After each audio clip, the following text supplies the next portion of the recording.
So if you caught the video that we made yesterday, we spoke about how Kent Hughes built this bottom six in a cave. Hence the Iron Man imagery, which I am very happy to have been able to put together.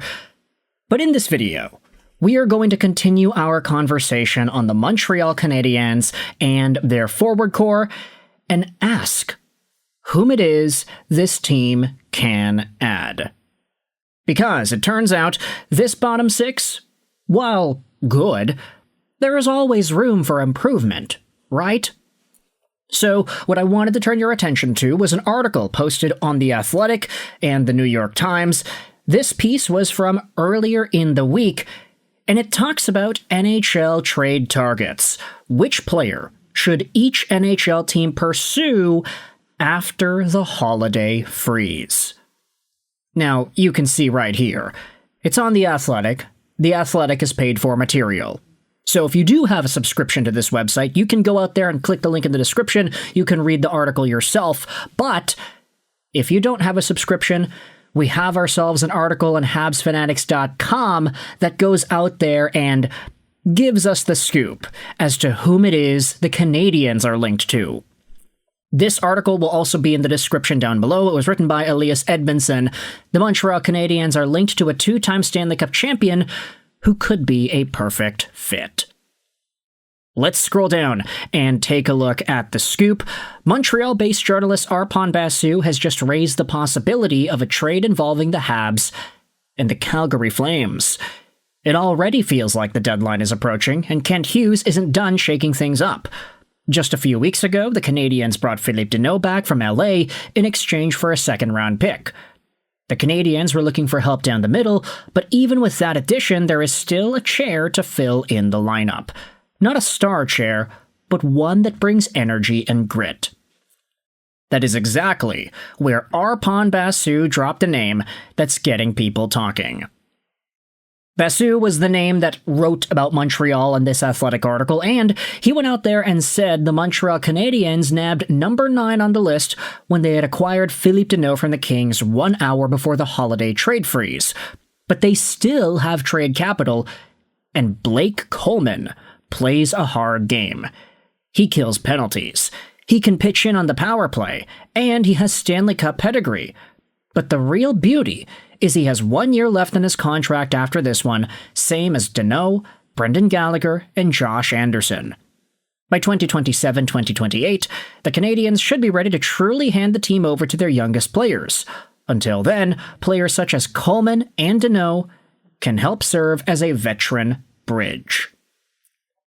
So, that's exactly whom it is that Arpon Basu links to the Montreal Canadiens. It is none other than Blake Coleman of the Calgary Flames.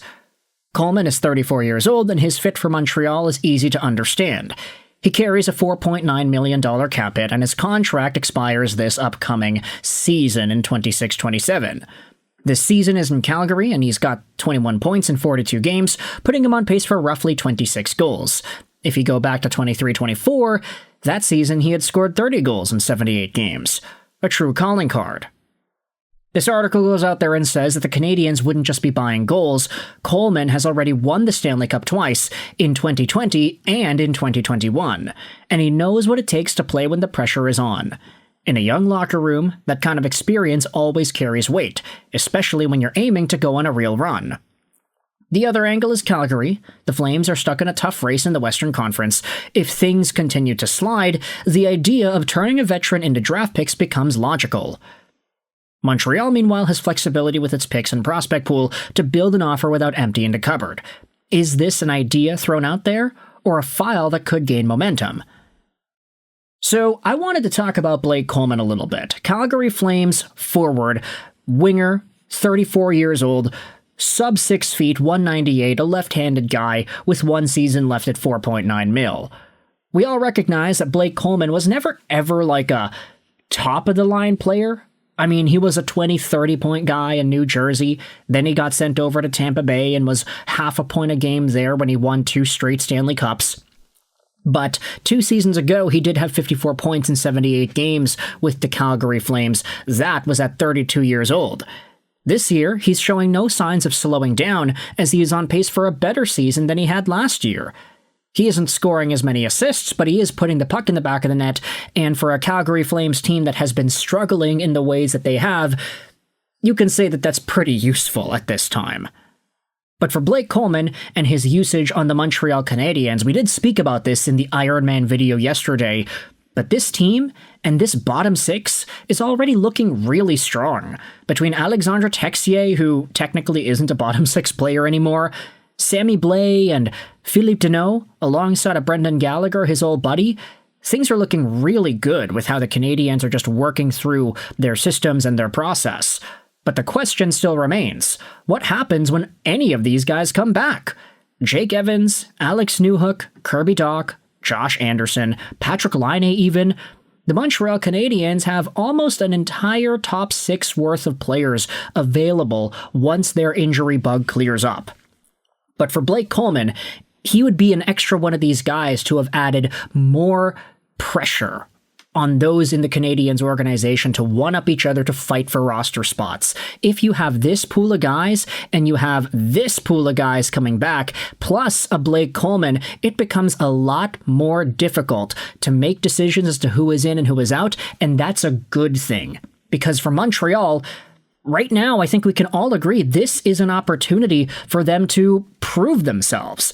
Use the veteran leadership that guys like Deneau, Gallagher, Anderson, and Coleman could provide. Cultivate the next generation of Montreal Canadiens hockey that's going to continue taking this team from what is currently 7th overall in the National Hockey League into being a consistent top team the next few years. There is a lot to love out of the way the Canadiens' youth is taking over as the top point scorers, but there is absolutely nothing to scoff at when you acknowledge the veteran leadership that can also be valued too. Blake Coleman would add to that, and if the Calgary Flames are in a spot where their team is starting to falter down the ranks a little bit more, they were last place in the NHL just a little bit ago, but they ended up winning some games, which is why they're no longer dead last.